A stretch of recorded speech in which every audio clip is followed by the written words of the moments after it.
The world is changing rapidly, and the internet is fast entering a new technological era as Web 3.0 paves the way to an emerging set of blockchain technologies. This next generation of emerging technologies built on the blockchain offers many new technological, economic, and social innovations that will transform many industries from healthcare and insurance to power and cybersecurity. But probably the most amazing and the best of all is the idea of distributed autonomous organizations. The idea that with this technology, we can now create massive organizations that are truly distributed and automated. It is really something that we have never seen before. Today in Man in a Cube, we will have Shermin as our guest. Shermin is the author of the book Token Economy. She is the director of the Research Institute for Crypto Economics at the Vienna University of Economics and the founder of BlockchainHub Berlin. In the past, she was the curator of the DAO, which we'll speak about today, and advisor to various startups. In addition to her studies at the Vienna University of Economics, she studied film and drama in Madrid. Her past work experience ranges from internet startups, research, and art. So let's start the discussion with Shermin, but after watching this short introductory video.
Shermin, good evening, and thank you very much for being with us today in Man in a Cube.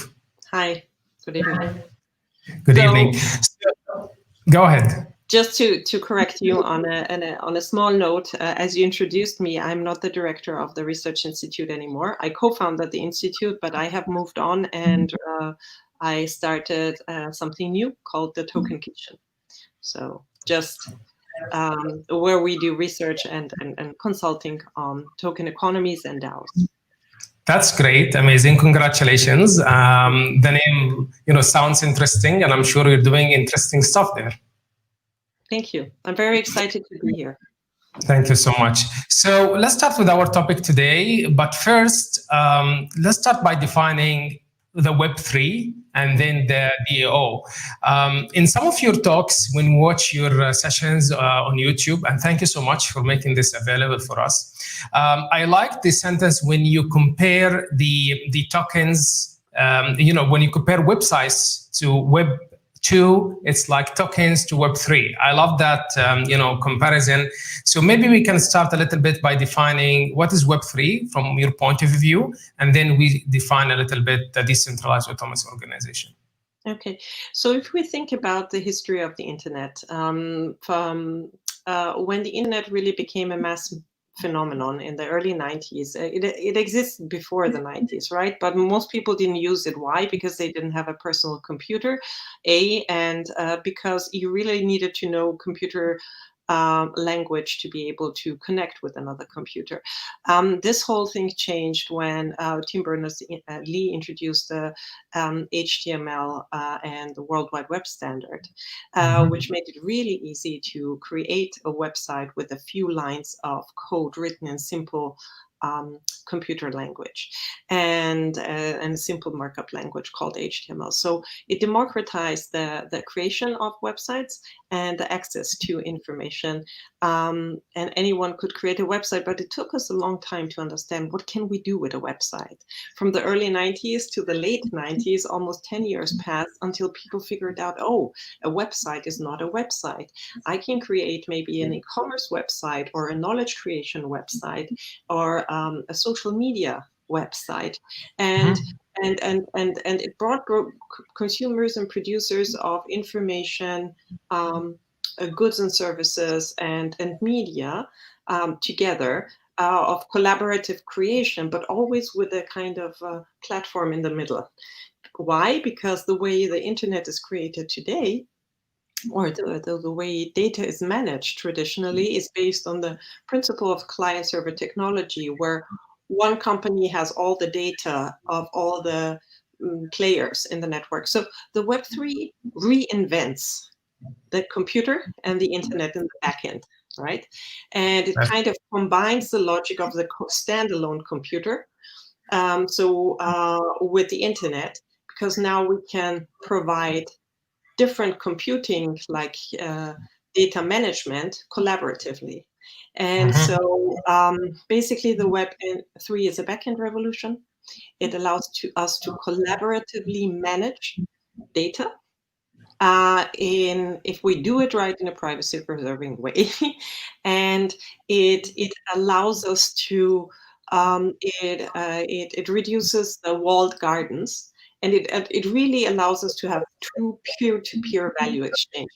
The killer application, in my opinion, is the token. Now tokens can represent many things. Among others, they can steer networks as the purpose-driven tokens.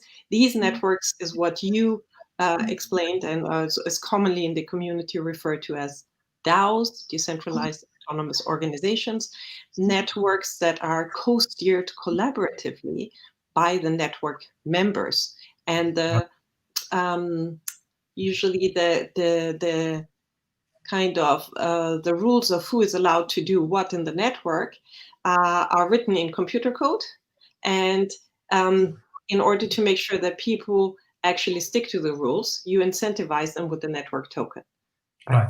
In the Bitcoin network, it's the Bitcoin token. In other networks, it's other network tokens. Like the Steemit network, it would be the Steemit token, which is a social media, decentralized social media network. So allow me to take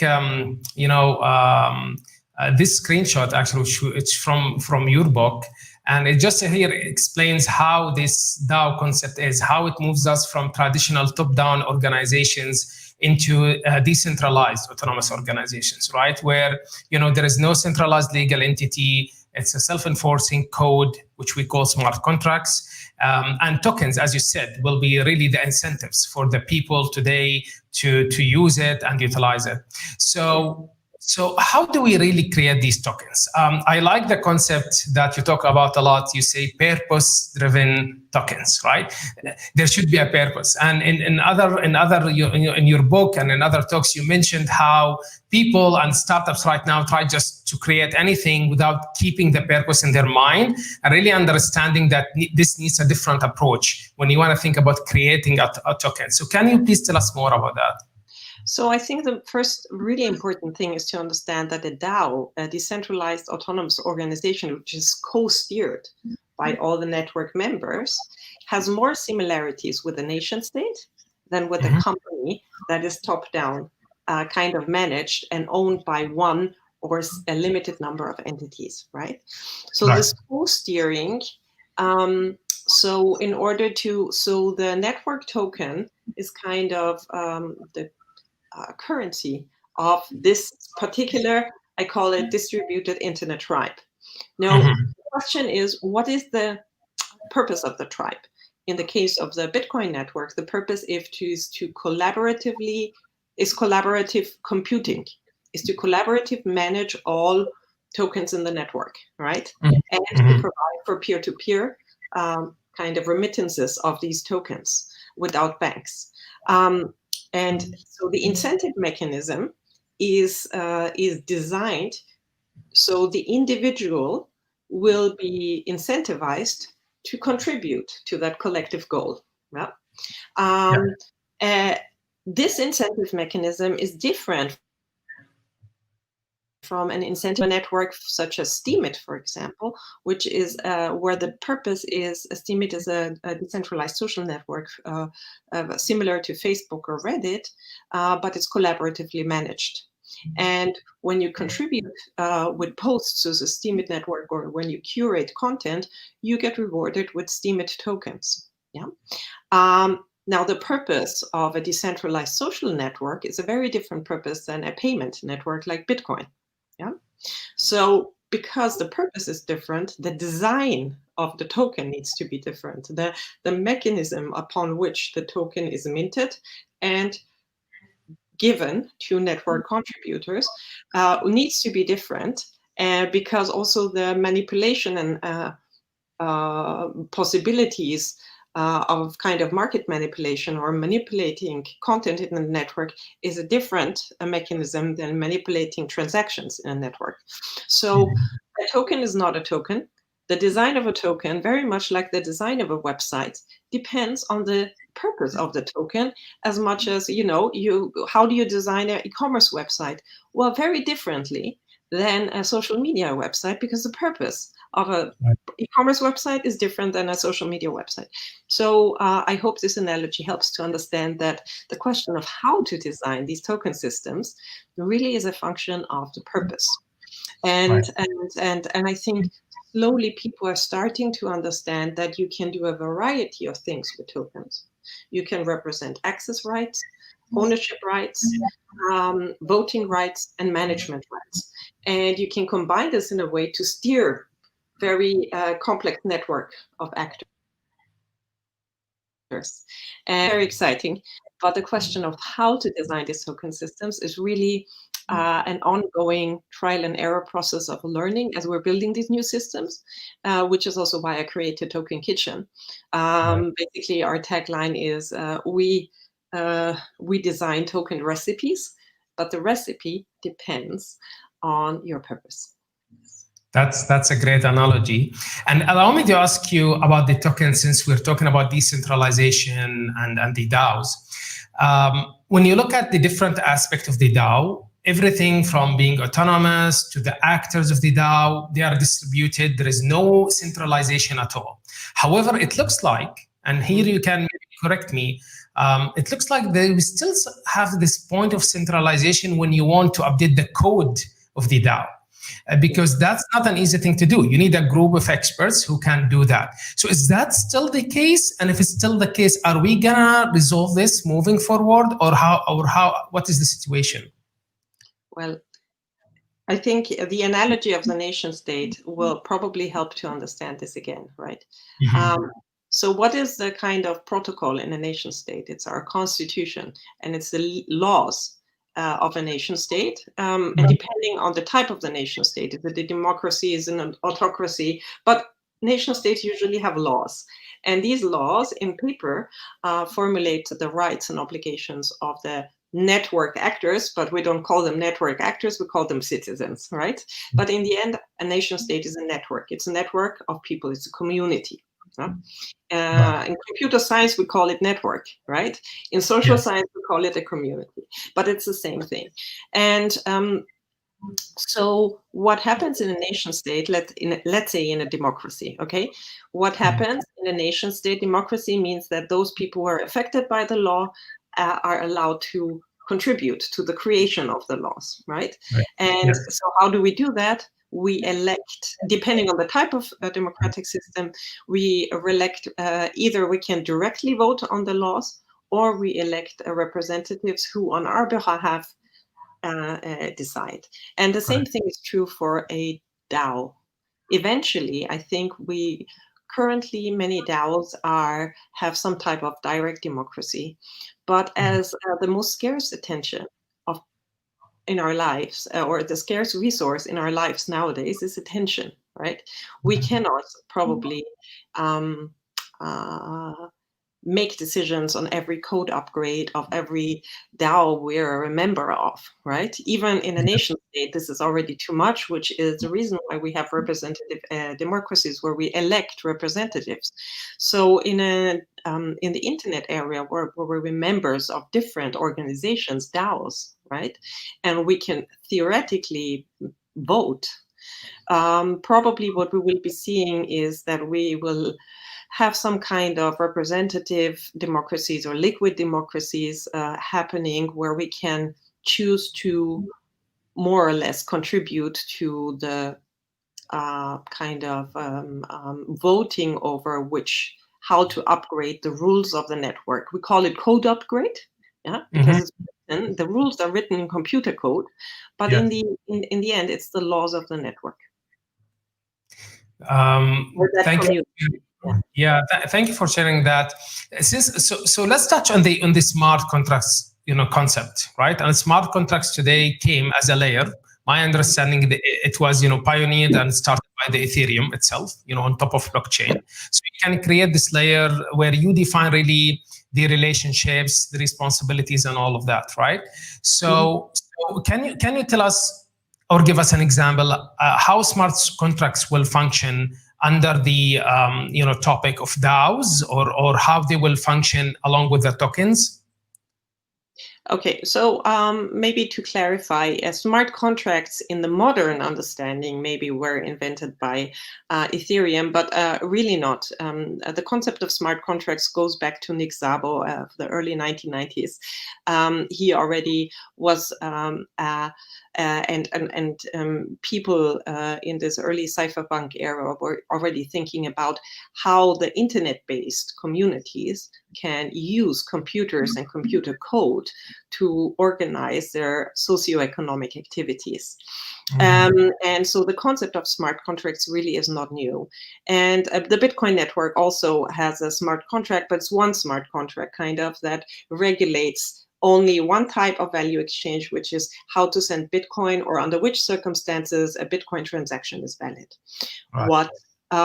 What the Ethereum network did was to create a more flexible kind of world computer. This is why some of the creators of the Ethereum network call it the world computer, because the Ethereum network provides collaborative computing for performing transactions.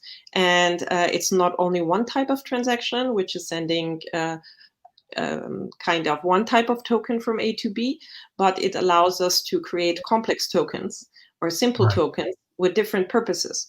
So a token can represent, so a token contract is a special type of smart contract. It's a computer code that is a smart contract in the Ethereum network is a piece of computer code, is a decentralized application that is collaboratively managed by all the computers in the network, who check whether certain conditions of the smart contract are true, and if they're true, the agreement that was written in code will be executed automatically by the peer-to-peer network, which in this case is the Ethereum network.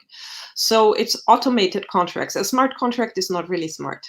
It's a piece of code that will be enforced by a peer-to-peer network if the conditions of the agreement are being met by all the network, all the participants in this agreement, right?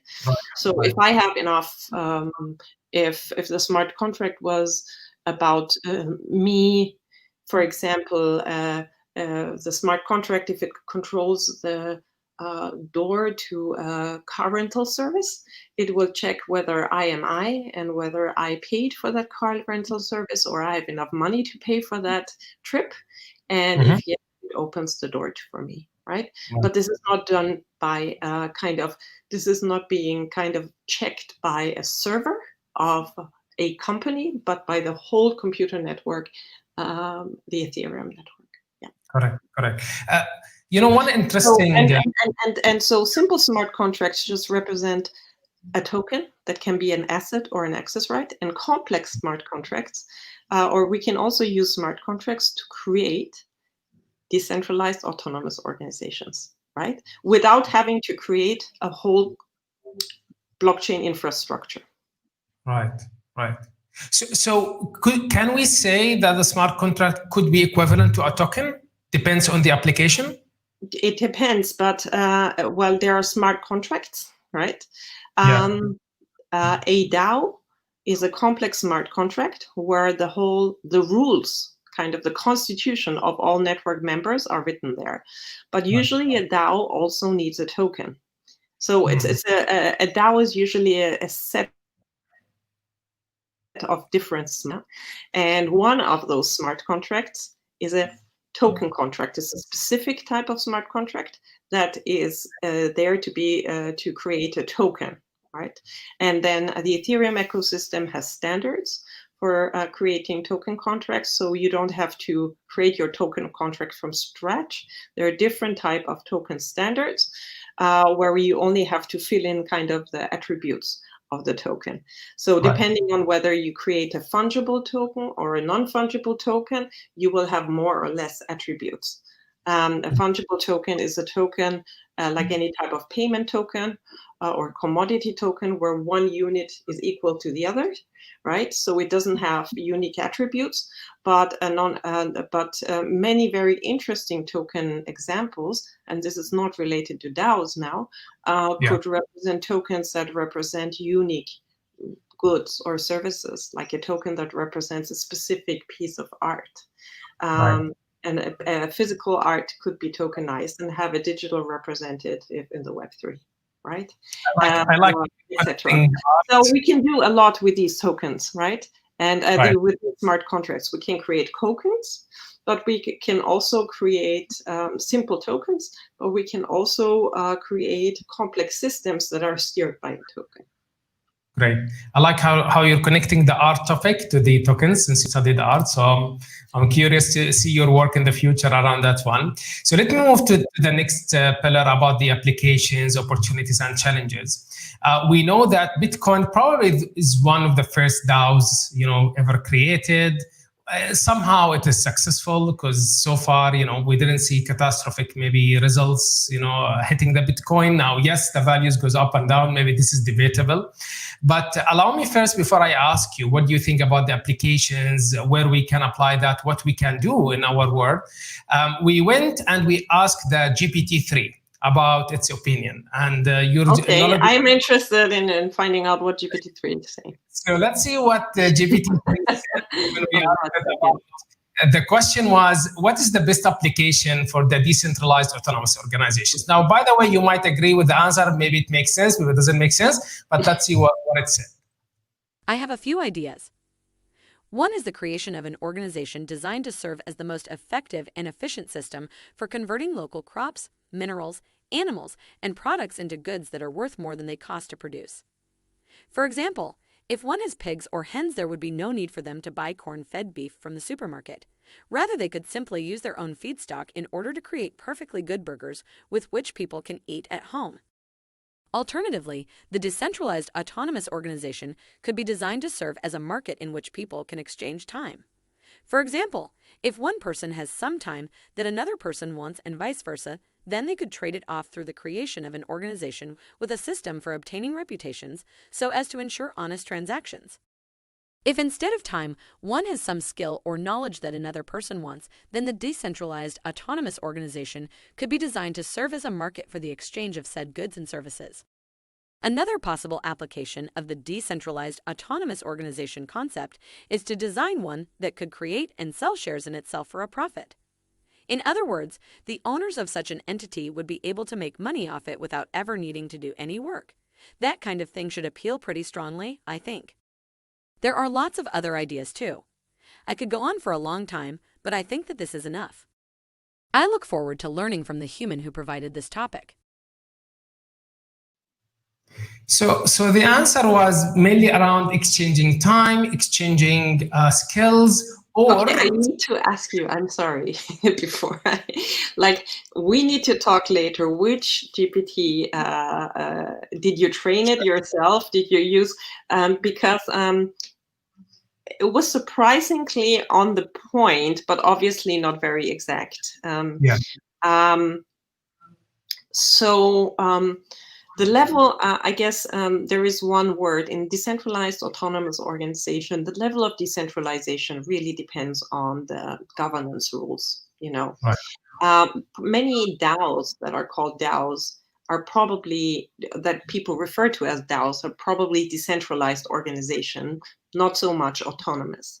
What does autonomous mean? Autonomous means that there is no centralized entity that has more control or ultimate control or can shut the system down. Autonomous means that it's really co-created by the people who are part of the system. This network, whatever the purpose of the network or this organization is, right?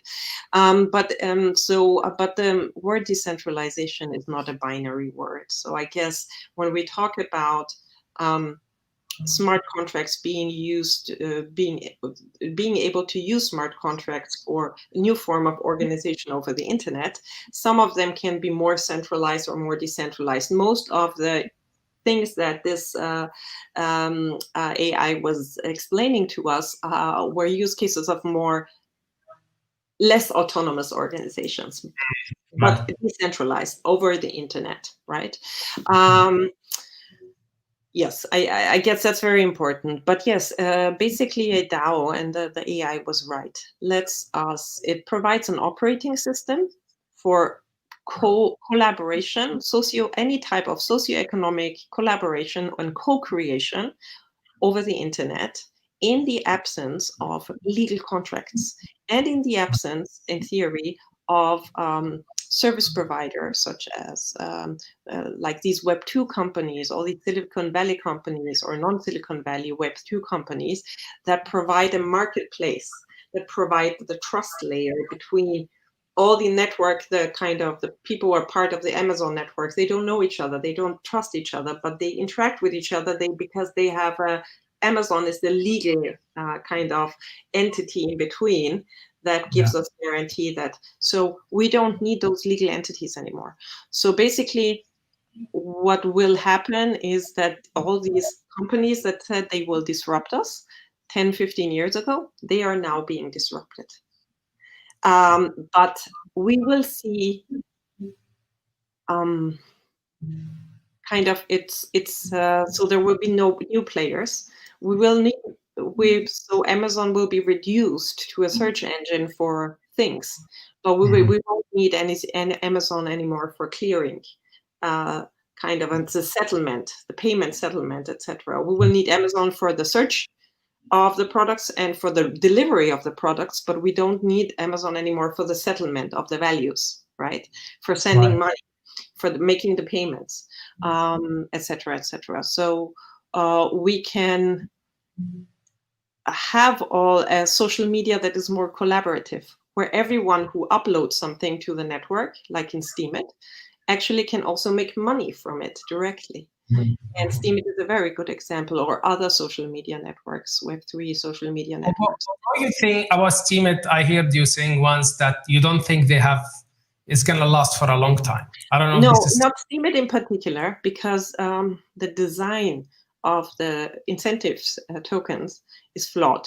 But the theoretical idea is very good. So I don't think Steemit will survive, but a better version of Steemit with a better token model will survive. Yeah. Okay. Because people today on Facebook, Reddit, Twitter, all the Snapchat, etc., TikTok, they spend a lot of time to provide content, to curate content, but they don't get any direct money. Maybe some influencers, if they have enough followers, they get some advertising revenue. But in a tokenized world, everyone can get a network token for their contributions. But how many tokens do you get for which type of contribution? This question is unanswered yet. And how do we make sure that people provide quality content? This and what is quality content, and in a world where people have different tastes, right? So these questions are unanswered yet, but this is why it's a particular interesting time to design these new token systems. It is indeed.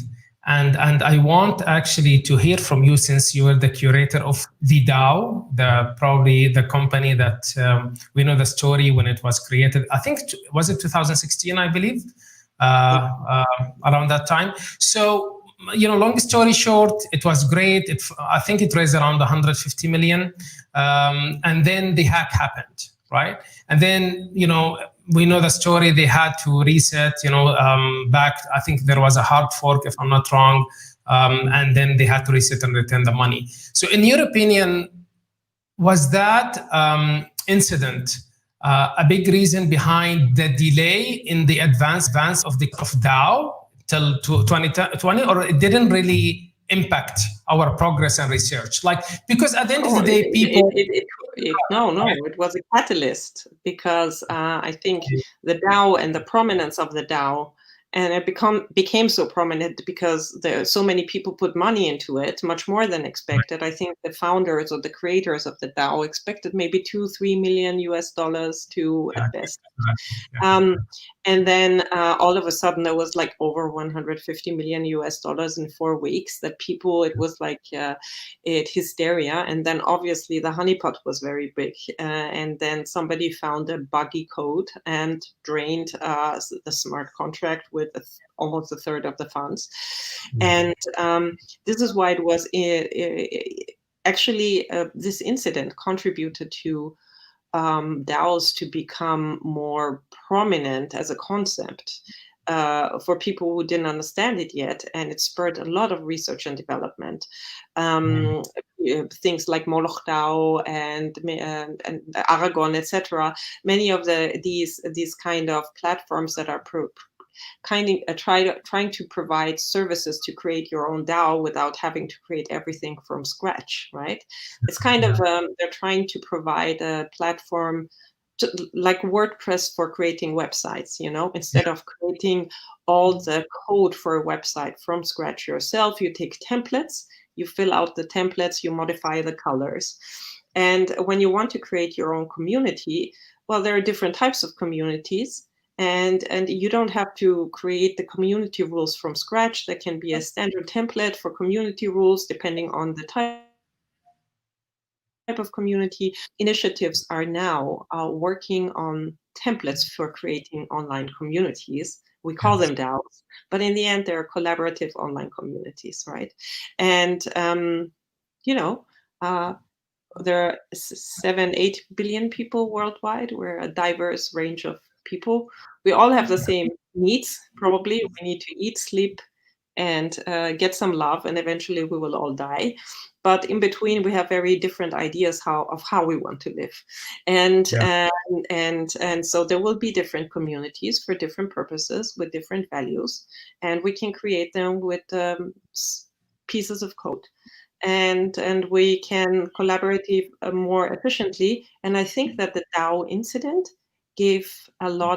made people talk and develop more, actually. Yeah, and since you talked about the companies and the platforms, I'm sharing here also a screenshot. And as you can see, in this blockchain community, you'll find the information community, where you find like CoinDesk and others. You'll find forum communities like Reddit and others, and then the DAO communities. And if you look to the far right, is what they call, between two quotations, the service providers, as you said. The service providers, yeah. Right. It's like Aragon, yeah. Mm-hmm. Yeah. So Aragon, Colony, DAO Stack, and so on. But honestly, when you look at this, we don't have many yet. I mean, if you compare this chart... but you have more now. This is a bit outdated, I would say. I think in my book, when I wrote the last version, I already had 6-7 different... Are they on the right track, Shermin? These service providers, are they on the right track, in your opinion? Like, do you believe they will really provide the value we're looking for to create a DAO, or you think there'll be always something missing, since, at the end of the day, you're working on a platform? It's a very philosophical question. What is right and what is wrong? What is right for you might be wrong for me. Yeah. No, I think they're on the right track because they're doing something, and we're in the very early stages of creating applications for this new internet, for this Web3. And one type of application are decentralized organizations or with more or less autonomy. And so they're on the right track because they're trying to figure out an efficient way to provide services to people who want to create their own DAOs. I think I wrote in my book on that there are 2 chapters on DAOs, and that they have different value systems, these different DAO community providers, and they have different goals, but ultimately they're all working on providing kind of efficient or flexible services. But really, one has to understand we're in the super early stages still of this. I'm expecting to see considerable, probably progress over the next 2-3 years. And, it's very at this early stage of a new technology where the network effects are not here yet. People have difficulties understanding what to do with it, what it is, because very often we're trying to describe things with old words from an old world. To describe completely new type of concepts. And it takes us a while to understand what is a new concept and what is actually an old thing in a new color, maybe, or in a new form. And we're still in this very early stages, but I'm expecting some kind of black swan event over the next 1 to 3 years, where people will massively start creating their own DAOs. For sure, using some of these services or new service providers who will pop up. Perfect. Why we didn't see a pushback on the DAO from big corporations or multinationals that we will really disrupt their business model? Like why it's still moving forward? Is it because there is no way you can stop it? So a truly autonomous organization is unstoppable because it's the moment, if it's really autonomous, and Vitalik Buterin wrote a really interesting piece of code or piece on that the moment an autonomous organization becomes is written and is deployed on the internet, it becomes independent of its creators. So no one single entity can stop it. The only way to stop it is if no one participates. Right? Or there's a power outage in the whole world, on the whole planet. But I think, you're talking 2016, people still didn't know what the Web3 is. It was so abstract to most people. There was, how do you want to stop something where you don't even know what it is? Yeah. So I don't know how to answer this, but obviously regulators were looking into what is this and was there a regulatory breach, etc., etc. I think, but thank God, because of the hard fork and most of the funds were reinstated, that was not a non-issue anymore for the creators of the DAO and the participants, but it became, some legislation was built on top of that incident. But one single company, what can they do? Correct. So to conclude this interesting discussion with you, Shermin, I want to ask you, what's next? What's going to happen? You touched on that right now. You said, you think people will hopefully massively adapt it down the next 1 to 3 years. But what we should also expect in the near future and in the long future? And what is your hope really around the DAO? Where you'd like it to see in the near future as well? Okay, there is no such thing as the DAO. There is the concept of a DAO or DAOs. I think in the future, once this technology becomes more people become aware of the Web3 and what we can do with smart contracts, they start to understand that anyone can create their own money or value system, and anyone can create their own community around a certain value, right? So everyone can become a creator of a distributed internet tribe, or 2 or 3 or 4 distributed internet tribes. So this is what I'm expecting to see over the next years. And I'm expecting to see also, and I think COVID and all this massive shift in economic, everything, like, I mean, there is the web, the technological advances that we have, not only with the Web3, but also with AI, et cetera, et cetera. But then, and 3D printing, but then now with COVID also, many countries are getting into massive economic crisis. So I'm expecting that people will use this economic crisis to and the time they have now. Many people have time. They're on part-time, they're out of jobs, they lost their companies, etc., etc. So I'm expecting to see much more innovation, people playing around with these new technologies, combining blockchain solutions with AI solutions, etc. So I think the next 10 years, 20 years, we will see global paradigm shifts of how people interact globally. And I think that's in a much better way than today. I think it's the end of the nation state as we know it. I think probably nation states will prevail, but their role will change. And they don't like it. They're trying, they will fight tooth and nail to survive, but they don't have a chance. This is what I think. Not in the same way as they exist today. I think the future will be more global around DAOs and more local in smaller communities. I think the concept of the nation state will die soon. That's an interesting, closure from your end. Thank you so much, Shermin. I did enjoy this discussion, and I learned a lot.